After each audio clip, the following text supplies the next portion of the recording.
Alright, what's happening, fam? L.A.R movement still moving. Book is entitled Lessons from a Non-Custodial Father at Amazon Kindle Create Space. Link will be in the description box below as usual. This was entitled Child Support, a King Solomon Parallel. For all y'all don't know, there's a story in the Bible about King Solomon. Two women, think they were prostitutes or they was friends. Here nor there, I'm trying to be accurate though. They both had babies at a similar time. They go to sleep one night. One of the ladies basically rolls over on the baby, kills the baby, smothers it. She wakes up, realizes her baby dead, so she switches babies with the roommate. The roommate wakes up to the dead baby, realizes that's not her baby, and they get into an argument because the roommate wants her child back. So this argument winds up going to court, basically, King Solomon's court, and they tell him the story that they've been fighting over the live baby. So King Solomon tells him, bring me a sword. And he said, this is how we're going to do this. I'm going to slice this baby. I'm going to cut this baby in half. You take one half, you take the other. The mother of the baby says, no. No. She keep the baby. She can keep the baby. We ain't slicing this baby in half. Keep the baby. King Solomon then says, give the woman who just said keep the baby, her baby back. Because that's that child's mother. Because only a real parent would give their baby up to save his life, because the other lady didn't. The other lady was like, cool, you know what I'm saying? If I can't have him, nobody can have him. So the king was like, we know who the mother is now. That's part of the reasons why they said he was wiser than everybody. Court is different now. Court favors the person who is cool with the baby being cut in half. But this is why it's a parallel, because there are certain things when guys go in family court and child support that, because it'll be detrimental to the child in the long run, they bite their tongue or they bite the bullet.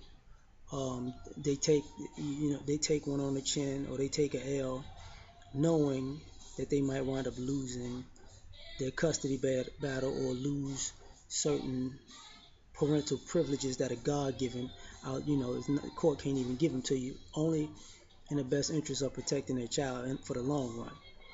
Even though it causes a lot of harm when they do it because of how society works now. That's what goes on. Now, before some of you guys jump up and say, yeah, that's me. Some of y'all fuck boys. Don't lie. Some of y'all fuck boys. Some of y'all don't give a damn about them kids. But y'all use something like this to say, you see this what I'm going through. I ain't talking about you. So, yeah. But there are plenty of fathers who, have to make sacrifices above and beyond what they should when it comes to sacrificing time, to the time that they would like to be with their kids, to be able to do other things, to provide for the kids the things that they need so they can have the skills to be a functional adult. They'll make the sacrifice. Sometimes they sacrifice family. And what I mean by that is their family doesn't get to see their kid on a regular basis. And what it's all about is you don't want to look that kid in the eyes and have that kid crying and going crazy because the child is being manipulated to think that, the minute they're around you or with you, it's in some ways an adversarial action against the mother. So that's why people say they use children as pawns.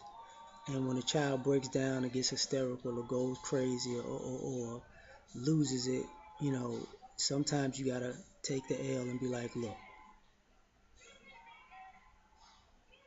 to make it look like, you know, we're not enemies because I'll protect you while you think you're protecting your other parent. You know what I'm saying? We're gonna just have to take a loss. And sometimes it's not looked at as that, but that's what it is. And most people don't want to admit it, and it's not something that people want to deal with, because just like the lady in the story, if King Solomon would have gave that baby to the woman who stole her child, she wouldn't have liked that, but that would have been better than her child being cut in half. You know, she wouldn't have liked having to prove to that child for the rest of her life that she's his mother, while somebody else is an imposter. But that's better than a dead baby. You know, just like the other part about that story, the um, the young lady that stole a child in the first place. See, that's a person in a position who really don't care about their kid, because at that point it's not about right and wrong. It's not about the child's well-being. It's about, I want what I want. And when you're in a situation dealing with a person who wants what they want but uses a child for cover, it's really a losing situation, because they're willing to destroy that child to get what they want. So now you got to make a choice, you know. And I say this in this way. I've talked about this before. I wrote this in my book. You know, there are people who fight for their kids in court when they're young, and plant the seeds of distrust and dislike for the other parent while when they're with one side of the family, and cause rifts for that child to grow up and maybe be dysfunctional, and then turn right around and say it's because you don't have a father in your life.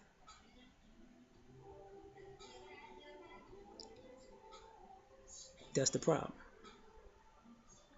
That means you never cared about the kid. And see, another thing that happens, and you notice this with women sometimes who respond to, you know, child support is about this, and why people got a problem with it. I'm gonna tell you ladies this who who who say that, because the bulk of y'all are looked at and perceived as this by men and women. Y'all are people who don't care about them kids no way. Y'all care about the money. Because a lot of times, over time, when people see these people out in public who you know, the child support is for this, they never see you using this stuff for your child. Never. Oh, I was buying food, that's for the child. What you buying ain't for no damn child. That ain't for them to have a healthy life and to grow and be productive. You know, the clothes you buying ain't for the child. The shoes you buying ain't for the child. The things you need to maintain a healthy lifestyle ain't for the child, or a good lifestyle ain't for the child. When it's time for the child to do some things, you know, maybe get certain educational things, or have certain experiences, all of a sudden you need help from everybody. You can't do it because you've blown all of that money on you. And this is why I say, you know, even if that mother was in that situation, in that King Solomon thing, she would have just made sacrifices. Would she have liked them? Absolutely not. You know, would it have been fair? Absolutely not. But would she have done it? when it's quote unquote in the best interest of her child, yes. You know, that's why, all the manipulation in the games, and unfortunately, this is why some of these kids get abused and molested, is because of shit like this. Because, like I said, courts, they don't side with the parent who wouldn't want the baby chopped in half. Society might, but that's after the fact. That's ex post facto. But that's my opinion. Yeah.